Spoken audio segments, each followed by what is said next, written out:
Eesti Konservatiivse Rahvaerakonna juhatus andis parteile suunise, et kohalikes omavalitsustes tuleb vastu seista tuuleparkide rajamisele, kas või koalitsioonis püsimise hinnaga. Vaatame korra ka, mis mõju sellisel otsusel on.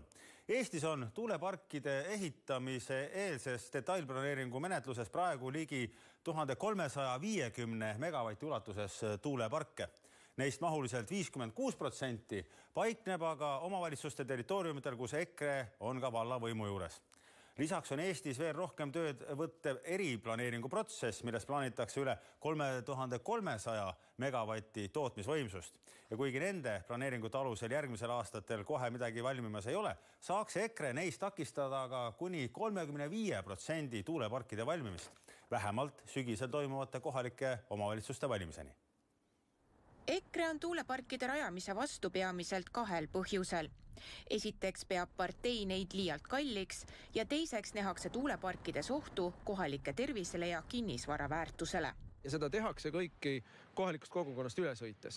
Ja meie mobiliseerisime oma erakonna siis kohaliku tasandi, et vastu olla sellele. Siin on ju väga palju haldusotsuseid, mis on vaja teha kohalikul omavalitsusel. On vaja teha planeeringuid ümber, nii üldplaneeringud, detailplaneeringud, eriplaneeringud. Koalitsioonis olles on meil kindlasti nüüd suunis koalitsioonis see blokeerida ja kui see koalitsioonis blokeerimine ei õnnestu, siis tuleb koalitsioonist lahkuda. EKRE on ühel või teisel moel koalitsioonis umbes 20 omavalitsuses. Sealhulgas Põhja-Pärnumaa vallas, kus tuulikutele on tõsine vastuseis ka kohalike seas.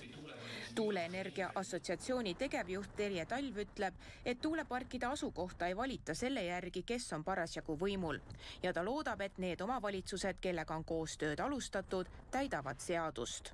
Me loodame riigi toetust, aga riik on meile ette ka kirjutanud kõik need protsessid, kuidas me seda parki planeerime ja kõik need kaasamised ja kõik muud asjad, et riik on ka väga palju meid juba ära reguleerinud.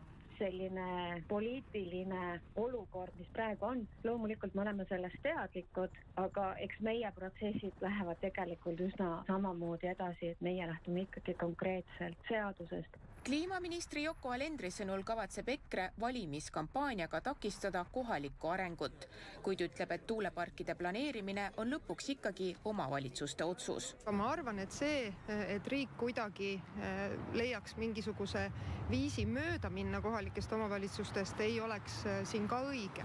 Martin Helme ei salga, et EKRE mõtted on seotud eelseisvate kohalike omavalitsuste valimistega ja nende sammud võivad sundida ka teisi erakondi ja valimisliite oma positsioone oluliselt korrigeerima.